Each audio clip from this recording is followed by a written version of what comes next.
चलो ध्यान दो। क्वेश्चन नंबर 2.2 का 8 नंबर 7 नंबर तक पढ़ चुके हैं।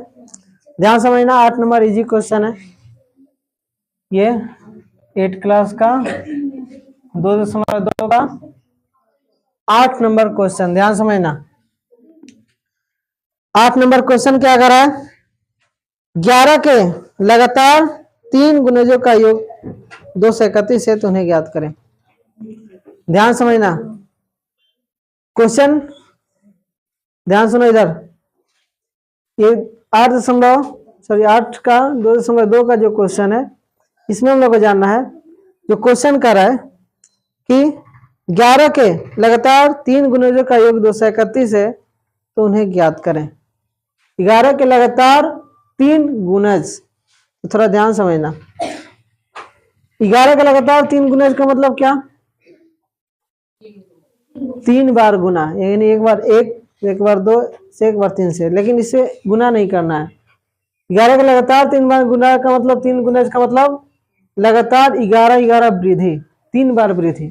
ठीक है, वही 3 बार गुणज, 3 गुणज कर सकते हैं या फिर 3 बार वृद्धि करेंगे 11 का। तो देखो, तो सबसे पहले हम क्या करेंगे? एक गुणज मान लेंगे।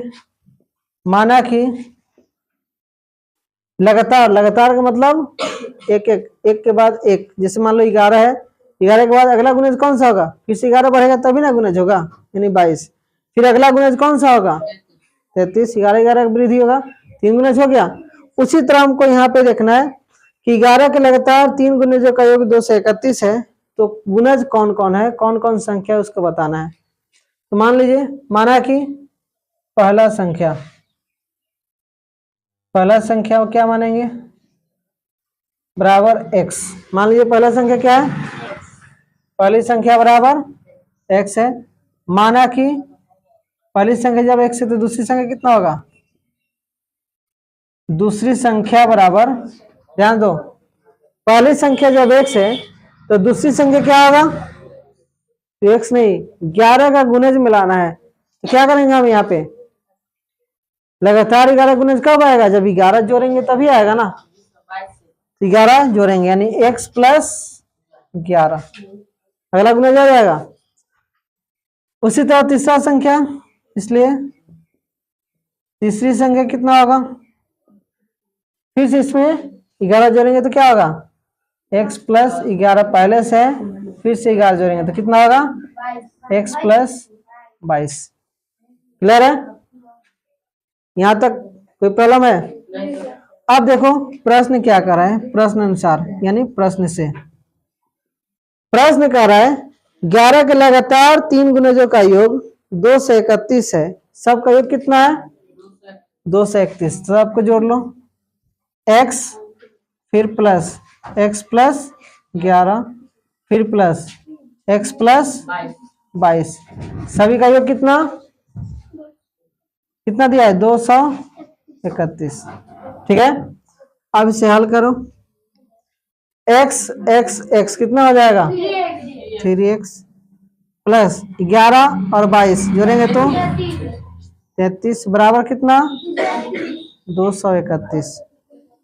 यानी 3x बराबर, x का मान निकालना है तो इसको उधर हटाएंगे, तो ये 231 माइनस में 33 हो जाएगा। यानी कितना हो जाएगा? 3x बराबर 231 में से 33 घटेगा तो 198 हो गया। अब काट सकते हैं हम, तो x बराबर कितना होगा? 198 बटा 3, 3 से काट लो, 3 छक 18, 3 छक 18, यानी x का मान कितना आया? x बराबर 66 आ गया। ध्यान दो इधर, x का मान आ गया हम लोग का 66। जब x का मान 66 आ गया यानी पहली संख्या कितना आया? 66। अतः पहली संख्या बराबर कितना हुआ? पहली संख्या 66 आ गया ना, x है यानी 66। दूसरी संख्या कितना होगा? दूसरी संख्या बराबर x प्लस 11 है, तो क्या करेंगे? 66 प्लस 11 यानी कितना? 77। फिर तीसरी संख्या बराबर तीसरी संख्या बराबर क्या करेंगे हम, x प्लस 22 है यानी 66 प्लस 22 यानी क्या करेंगे आंसर 88। यही तीनों हम लोग का आंसर है। क्लियर है, समझ में आया? चलो नोट करो।